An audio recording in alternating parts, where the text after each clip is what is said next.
अस्सलाम वालेकुम वरहमतुल्लाहि वबरकातुहू। एक मरतबा फिर आप सब के सामने में एक नई वीडियो के हवाले से हूँ। जैसा कि हमारा टॉपिक चल रहा है कपड़े पाक करने का तरीका।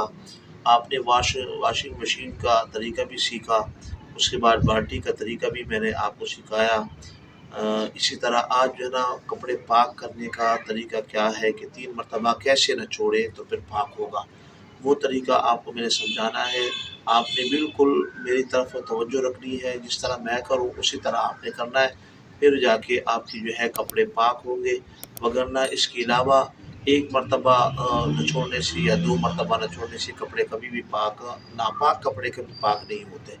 इसलिए आज मैं आपको बिल्कुल सही तरीका बताने जा रहा हूँ। आपने कोई भी स्टेप जो है मिस नहीं करना, ठीक है ना। आपने बिल्कुल बगौर मुझे देखना है। मैंने छोटा सा कपड़ा आज ले लिया है सिर्फ आपको समझाने के लिए कि आपने यहाँ पर नजासत लगी है तो आपने इसको यहाँ से मजबूती से पकड़ लेना है, ठीक है।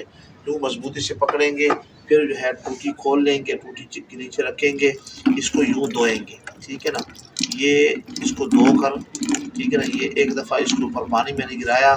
अब मैंने टूटी बंद कर दी। इसको जो है ना खूब इसको अपनी ताकत के मुताबिक मैं इसको खूब निचोड़ लूँगा। ये एक दफ़ा हो गया। अब क्या करेंगे, फिर टूटी खोलेंगे, पहले इस हाथ को धोएंगे, फिर इस हाथ को धोएंगे, इसी तरह फिर इसके नीचे रखेंगे मजबूती से, फिर इस पर पानी गिराकर इसको फिर टूटी को बंद करके फिर इसको कि सही निचोड़ेंगे, इस तरह मेरा जोर मुताबिक जोर है, ठीक है। फिर टूटी खोलेंगे, हाथ धोएंगे, पहले इस हाथ को धोएंगे, फिर इस हाथ को धोएंगे, फिर इसको नीचे रखेंगे और पानी इस पर बहाएंगे।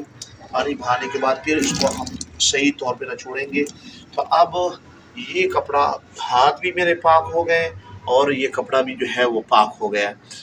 तो तरीका यही है। हम क्या करते हैं, एक मरतबा हमने पानी डाला, ठीक है ना, तो उसको निचोड़ने के बाद हम दोबारा हाथों को नहीं धोते, बल्कि क्या करते हैं, फिर पानी के नीचे रखते हैं, फिर इसको निचोड़ते हैं, फिर पानी के नीचे रखते हैं, फिर निचोड़ते हैं।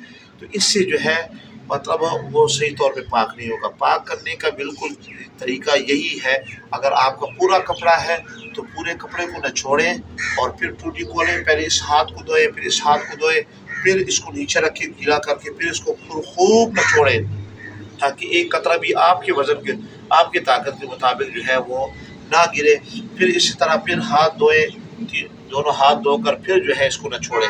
3 मरतबा इस तरह करेंगे तो हाथ भी पाक हो जाएंगे और आपका कपड़ा भी जो है वो पाक हो जाएगा। तो ये जो है आपको मैंने आज कपड़ा पाक करने का यानी निचोड़ने का जो है, यानी किस तरह निचोड़ा जाए वो तरीका मैंने आपको समझाया है। आपने बिल्कुल इसको बार बार इस वीडियो को देखना है और इसी तरह जो है आपने अपने कोई भी नापाक कपड़ा आपका हो जाता है तो उसको इसी तरह ही पाक करें। हाँ, साबुन लगाने की ज़रूरत नहीं है, बस वो जो नजासत है उसका चला जाना, उसका दूर हो जाना, ये मुराद है, ठीक है ना। जब वो नजासत चली जाएगी तो ये ऑटोमेटिकली आपका कपड़ा पाक है। भले गीला हो, आप इसको पहन कर नमाज भी पढ़ सकते हैं, इसी तरह जो है सारे मामलात कर सकते हैं। सुखाना ज़रूरी नहीं है। अब चूँकि ये कपड़ा मैंने 3 मरतबा इसको सही निचोड़ा है तो अब ये पाक है, ठीक है ना। इसको इस्तेमाल में लाया जा सकता है, ज़रूरी नहीं है कि इसको सुखाएंगे तो तब इसको इस्तेमाल करेंगे। तो ये जो है आपने आज मुख्तसरन जो है तरीका आपने कपड़े निचोड़ने का सीखा। इंशाअल्लाह ताला मज़ीद जो है ऐसी ही अच्छी अच्छी बातें मैं आपको सिखाने की कोशिश करूँगा। उम्मीद है कि आपको ये वीडियो पसंद आई होगी और आप इसको आगे शेयर करेंगे ताकि दूसरे लोग भी जो है कपड़े निचोड़ने का जो असल तरीका है 3 मरतबा वो जो है वो सही तौर पे सीख सके।